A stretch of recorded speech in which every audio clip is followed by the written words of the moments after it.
पिछले कल से जिस तरह से अध्यक्ष महोदय का व्यवहार है, उस व्यवहार को देख करके भारतीय जनता पार्टी ने आज सुबह भी उनसे स्पष्टीकरण मांगा, लेकिन उन्हें स्पष्टीकरण नहीं दिया। उन्होंने एक जिसको कहते हैं कि डिक्टेटोरियल एटीट्यूड अपनाते हुए, तानाशाहीपूर्ण रवैया अपनाते हुए हमारे 15 लोगों को निष्कासित कर दिया।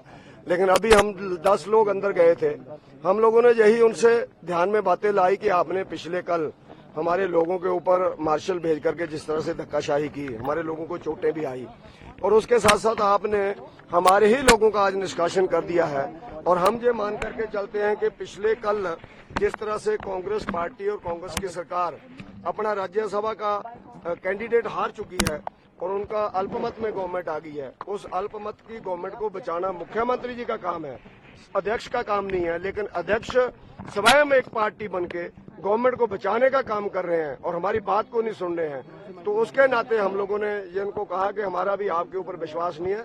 हमारे जो 15 साथी आप लोगों ने निकाले हैं, उनके साथ एकता प्रदर्शन करते हुए हम लोग भी बाहर जा रहे हैं। तो हम लोगों ने सेशन जो चल रहा है उसका हम लोगों ने बहिष्कार किया। वॉकआउट कर लिया है सर आपने? जी, वॉकआउट किया हमने। सर, तो अब ये बजट पूरे से पास हो जाएगा, इसका मतलब कांग्रेस की सरकार टिकी रहेगी? बजट पास हो जाएगा लेकिन गवर्नमेंट नहीं टिकेगी। बजट तो पास हो जाएगा, इसमें कोई दो राय नहीं है। इनके पास बहुमत नहीं है इनके पास। अब देखते हैं अंदर क्या करते हैं, क्योंकि कट मोशन तो हमारे लोगों ने चर्चा करनी थी, वो तो कोई अंदर है नहीं है।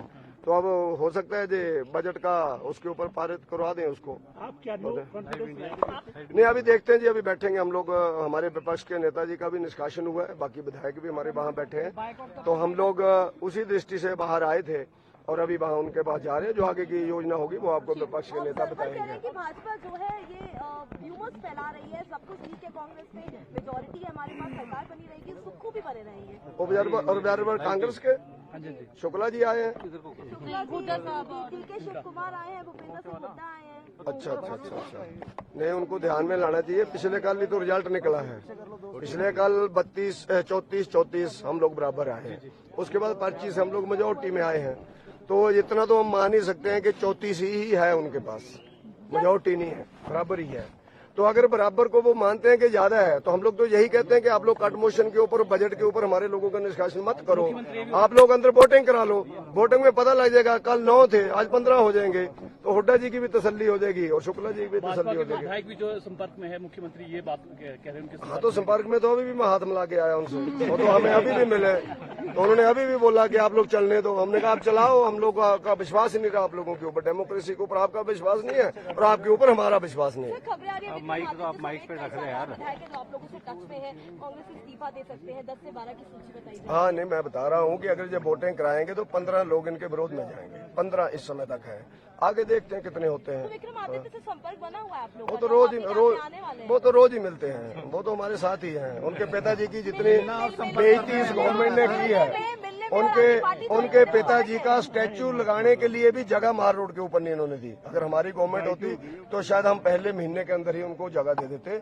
इतना अनादर उन्होंने वीरभद्र सिंह जी का किया है, तो विक्रमादित्य सिंह जी अब देखें कि उनको कहाँ रहना है। ठीक है। नोटिस के बाद भी रूल 7 के मुताबिक 7 दिन का समय दिया जाता है उन एमएलएज को जिनके खिलाफ नोटिस जाता है रिप्लाई फाइल करने का। तो हमने उनसे निवेदन किया है कि हमको 7 दिन का मिनिमम टाइम जो रूल में प्रेस्क्राइब हो वो दिया जाए, ताकि इसका रिप्लाई हम फाइल कर सके। दूसरी साइड का कहना है कि कोई देने की जरूरत नहीं है, किसी चीज की करने की जरूरत नहीं है। तो स्पीकर साहब ने कहा कि मेरा 2 बजे विधानसभा का भी सेशन है, तो 4 बजे वो दोबारा उसकी सुनवाई करेंगे।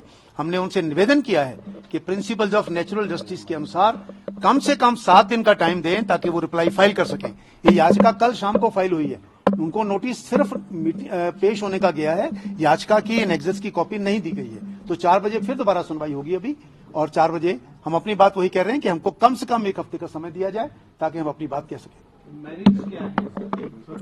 कोई एंटी डिफेक्शन लॉ का केस नहीं है। राज्यसभा इलेक्शन के बारे में सुप्रीम कोर्ट कई बार कह चुका है, राज्यसभा इलेक्शन में वोट डालना या ना डालना ये एंटी डिफेक्शन लॉ में नहीं आता है, नहीं आता है।